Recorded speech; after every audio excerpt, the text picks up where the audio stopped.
No, I'm just going to talk really from a personal point of view of my association with Jannie Louw, but we all really had our first meeting with Jannie. I need to talk up. Is that better?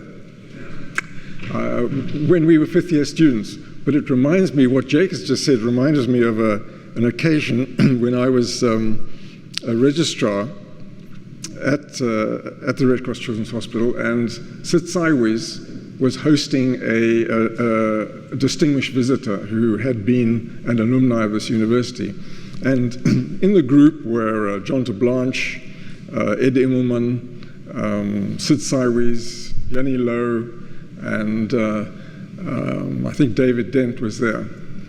And they were reminiscing about all the fantastic people who'd been overseas, and Jannie was sitting there listening, and you know, he had that sort of slightly acerbic sort of voice. He said, you know, the trouble is all the best people leave. And there was sort of deathly silence, you see. and I sort of stepped back because I thought, this is not... And then he realized what he said, and he said, ha, except the ones that stay. So, for a generation, and I've written here like a colossus over the surgical landscape of UCT and South Africa, and left a legacy both locally and largely as a result of the South African diaspora, also to many other parts of the world. Now, we first were introduced to him as a fifth-year student. And a final year student. I worked in the gastrointestinal unit as a SHO in 1974 for Simi Bank and Solly Marks, Johnny Klein, Gib Barbazat, Ben Novus. It was a fantastic unit. And all the patients that we had that required surgery were then referred to Jannie. And his team were people that you would recognize, Gib Bergenstock on the non-white side, and Dave Dent on the white side with Fidian Green, I don't know if you remember the names, and Irvin Modlin was the senior registrar. So I got to know him reasonably well, and I attended quite a number of the operations that were done. I reconnected with him to some extent when I wrote to him to ask to train in pediatric surgery, and he invited me back to the Red Cross Hospital in 1980. And from 1980 until 1988, I essentially looked after him in the sense that I prepared cases for him to teach. So I had to examine every surgical admission. I had to write a little note that I thought would be a good teaching case, and he kept these notes on a little lined paper, and he kept them until he died, basically. And when I handed over in 1988 to Robin Brown, who's my colleague, he continued until he left the department in 1992, because he was teaching until 3 weeks before he died.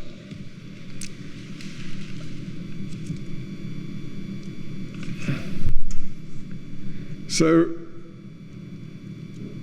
to describe him is quite difficult, really, but he was an excellent tutor and teacher. He delivered clear, well-balanced, and informative didactic lectures. His interns, registrars, and consultants respected him, in fact, feared him in many ways. He was known as a hard taskmaster. He had an eye for clinical detail.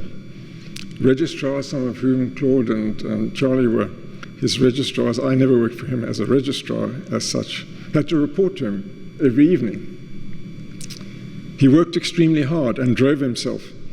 I had a long session with his son, Robert, who said he often worked until 2 a.m. in the morning and was always at work by 7, either in his office or in the hospital.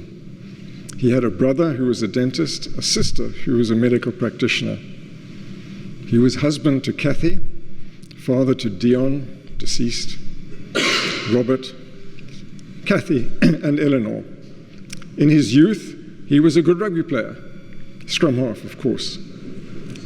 He loved watching rugby. He played a mean game of tennis.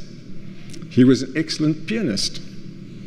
And in retirement, which he found very difficult, he played bowls. He was a member of the Louw Club, distinguished club in Cape Town. He was an Ouderling of the Dutch Reformed Church in Rondebosch. He relied greatly on his wife and was devastated when she died in 1991 after suffering the third of 3 primary cancers. And what about his health? He had surgery for a peptic ulcer in his late 30s, in the early 1950s, and had suffered significantly from peptic ulcer disease, and I'll talk more about this later. However, he had great intellectual and physical stamina, but he was a cigarette smoker, and he never gave up entirely. He suffered from atrial fibrillation. Some of us suffer from atrial fibrillation, which required him to take warfarin. And he died on the 7th of May in 1992, aged 77 years, after a series of strokes. He had a fall in his apartment in Rondebosch and was not discovered until many hours later. He decided that he'd had enough of life, and he stopped taking his medication. He was teaching students until 3 weeks before he died. Heinz Roeder, who's my colleague in pediatric surgery, and I went to visit him shortly after his first stroke. And we asked him how he was. And he said something to us, and we leant forward. And he repeated what he said. He said, "I just want to die." So he was always in control. There was a huge gathering at his funeral at the church in Rondebosch. And I'll examine in more detail where he came from, what he achieved, some of his contemporaries that had influence over his career, and some of the legacy that he left us. So he was a family man. And for a select few registrars, he would invite them up to Azefontein, where he used to go for weekends. And you can see there him cutting a watermelon, relaxed. There's his son-in-law, Peter Bain, Kathy, and Eleanor. And in the background, David Lloyd. Some of you may have been taught by him in 1971. He initially started in Natal, went to Pittsburgh, and then Liverpool, became president of the Pediatric Surgical Association.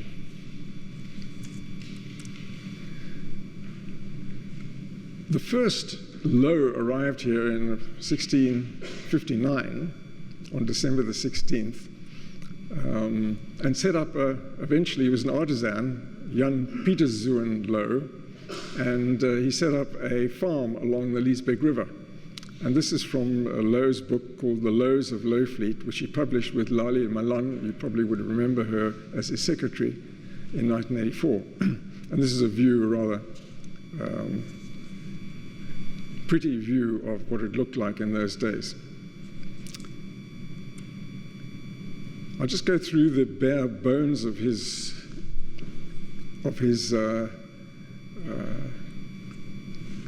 sorry, that's it.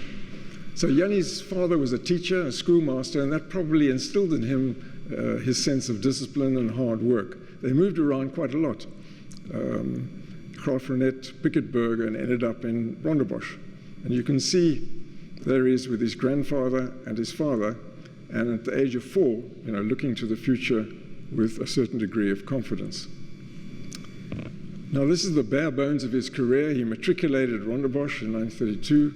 He graduated here in 1938 with distinction. He was an intern at Kruiskeer with Charlie Saint. Went into practice in Bedford in the Eastern Cape for a year, and then joined the South African Medical Corps in North Africa. And I'll say more on that just now. He got his CHM on the morphology of the main bile ducts in 1946, and then was in private practice for 6 years. But during this time, he also went overseas on a Dominion fellowship to Scandinavia. And he did the first studies on intestinal atresia at Great Ormond Street Hospital in London with Dennis Brown, who was the father of pediatric surgery in Great Britain. And he returned after that to take charge of the 28 surgical beds for children at Kruiskeer Hospital. Now,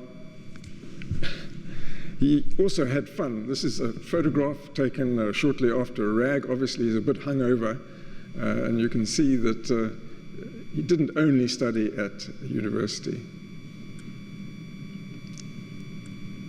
This is a picture of Bedford today. If it was a sleepy little town and picturesque town, it was a really sleepy town in 1939, 1940.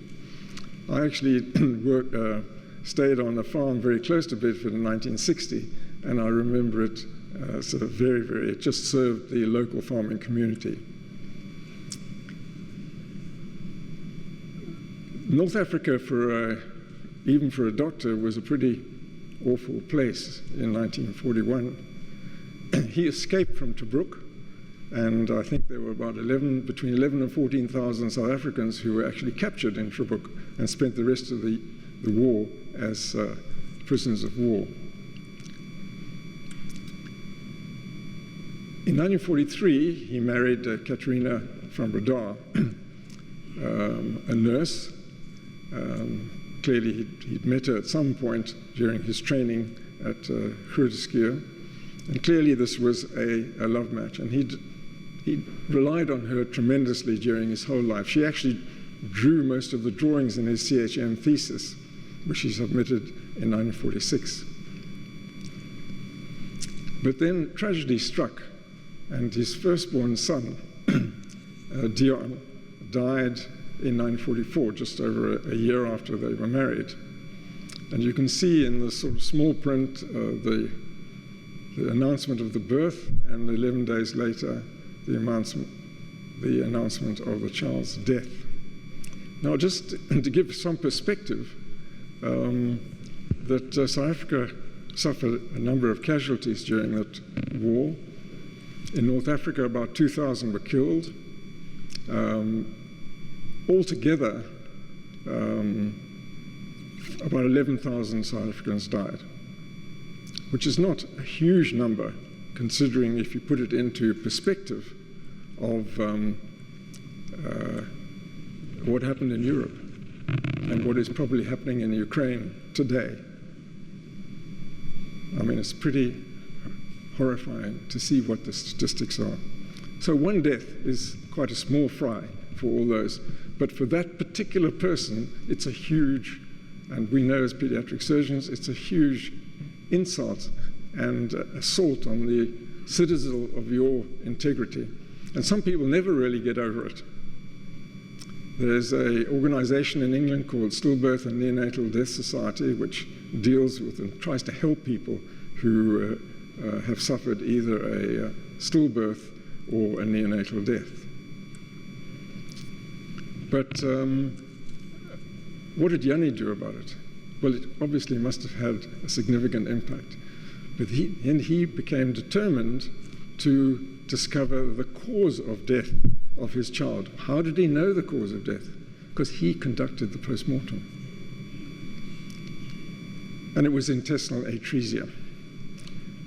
Fortunately, in North Africa, he met, as part of his exposure to medicine, a very remarkable man, David Waterston, who was the thoracic surgeon attached to Great Ormond Street in London. And David Waterston said, well, why not come to Great Ormond Street and do some research on intestinal atresia? Now, sorry for those that are not medical, but you may not know what intestinal atresia is. It's basically a failure of the lumen of the bowel, which develops sometime during the fetal life in an otherwise usually completely normal child, either due to a twist, a torsion, an intussusception, or trapped in a hernia or something like that. I don't know what type of intestinal atresia Jannie Louw's son had, but at the time, the mortality was horrendous, nearly 100%.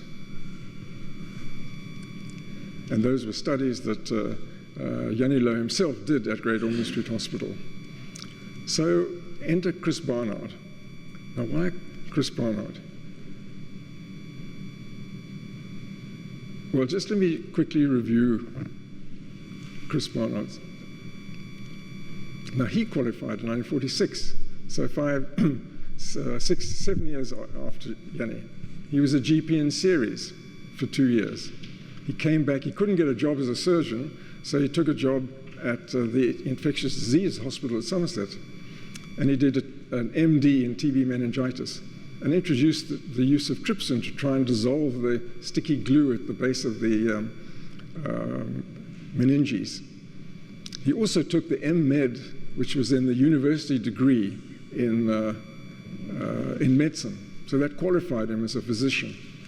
In fact, he walked out of the last oral examination and said, if you haven't decided by now that I'm good enough, then that's too bad. He just got up and walked out. And he was a surgical registrar in Louw's firm. And Louw had suggested that they try to find a cause for intestinal atresia. Now, it's not sure exactly who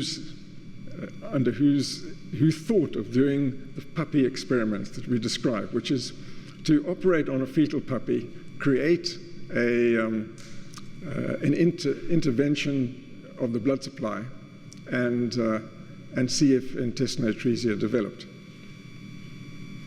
But he did it. Over that year in 1954, 51 experiments, many failures, a year of sleepless nights. This is quoting Jannie Louw. About 80% of the experiments were successful. So this is the theory behind it, that the bowel dies off, the proximal bit, the bowel that is dead is absorbed, the proximal bit closes over, and you have an obstruction. Now, as a result of this experiment, Jannie changed the technique by cutting back all the large dilated portion and joining the two ends together as a primary. And with this, he changed the mortality from about 90% to a survival of jolly close to 90%. The thesis was published in 1955 in The Lancet. This is Barnard's thesis of 1951 experiments. Jannie presented this at the Moynihan lecture in 1959, got a standing ovation. And he finished up with these words. Now, just to very briefly show you what Barnard actually did in these laboratories down here, the Janus Marera laboratories. He opened pregnant bitch's uterus, he operated on the fetus, interfered with the blood supply, put it all back together again, and 48 to a week later, reoperated because actually the pregnant bitches ate the delivered pups that were abnormal, so he had to time his investigation. But he created essentially all the types of intestinal atresia that we know today in his experiments. Now, that was 45 years before human fetal surgery. In fact, he was the first to do fetal surgery. Now, Louw and Barnard had a difficult relationship. I think that Jannie was a bit jealous of Barnard, actually. And there's an apocryphal story about a group of students with Jannie in, I think it must have been the B floor, Peter Sellers and Barnard coming in, and all the students rushed to go and have a look, and Jannie came over to see what everyone was looking at, and he saw Peter Sellers and Jannie and Chris Barnard, and he said, I don't know who's the bigger clown. But they both respected each other. But as a medical student, these are comments that he made. He was so impressed with his intelligence and performance that I decided that he should be one of my interns after qualifications. He was an excellent assistant. He knew how to act in a crisis. And he had a great asset, namely the ability to win friends and influence people. And they were friendly in most situations. Now, the other person that I think you should mention, which Jake has mentioned, is Charlie Saint. He was an absolutely remarkable bloke. He won 15 out of the total 17 prizes available as a medical student. He was a house surgeon to Rutherford Morrison. We know Rutherford Morrison as the Morrison's pouch. He distinguished himself in the First World War, got a CBE, and he was appointed here and remained here for 46 years. Now, you can't really read some of these, but these are the aphorisms that were for his registrars. And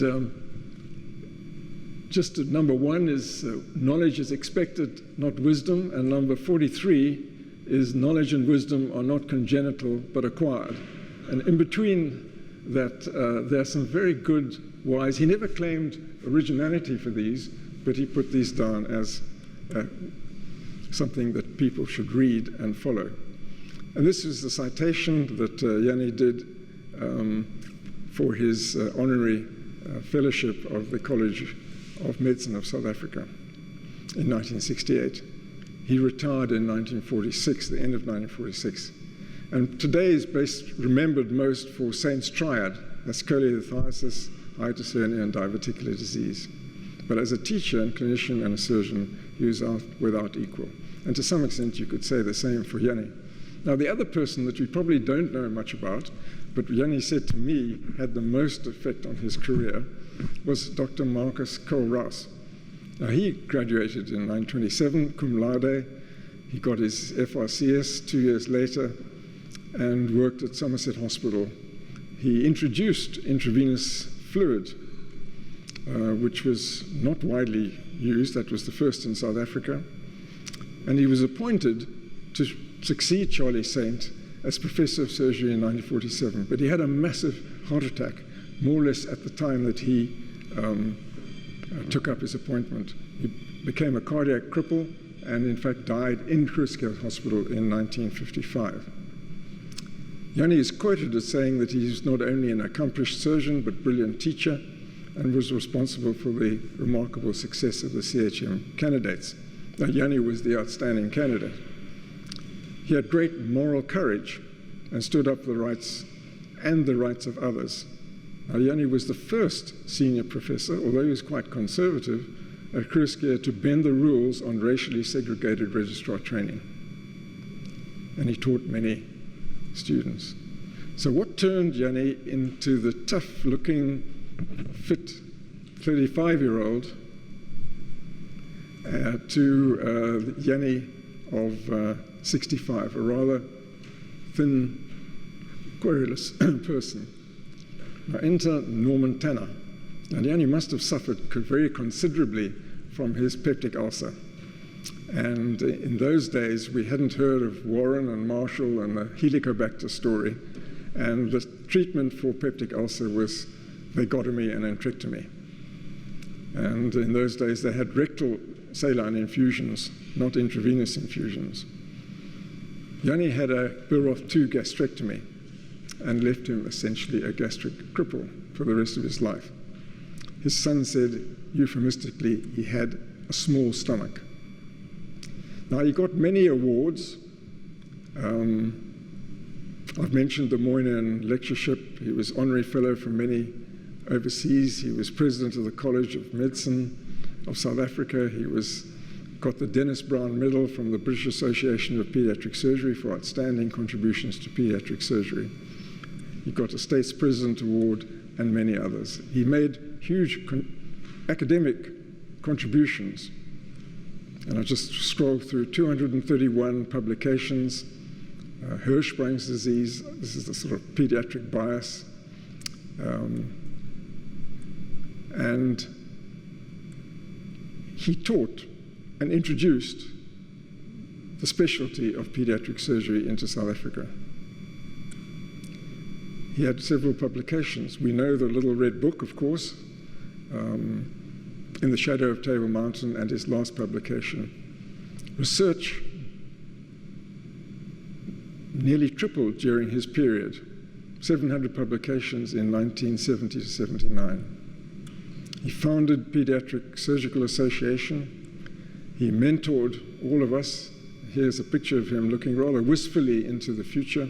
Sid Sideways, Arnie Katz, that you would remember, who made a major contribution to Red Cross Hospital, Heinz Ruder, my colleague, and myself. And Barry Shandling, who was one of the diaspora who made a significant mark in Toronto. And these are people that, in pediatric surgery, I won't go through all of them, but these are professors of surgery and heads of department overseas. But the couple that I've mentioned who probably taught us, that's Jonathan van Heerden, Alec Walt, became president of the American Association, Effie Efron, whose son now is professor of surgery at Boston, and this man, Glenn Hunter. I was his intern when he was a registrar in general surgery at Somerset Hospital. Fantastic guy. And he's a professor of vascular surgery in Arizona.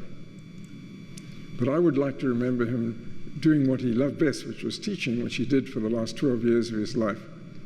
And his legacy, not only of the people that he taught, but also the Children's Hospital, which he had a major contribution to. Thank you.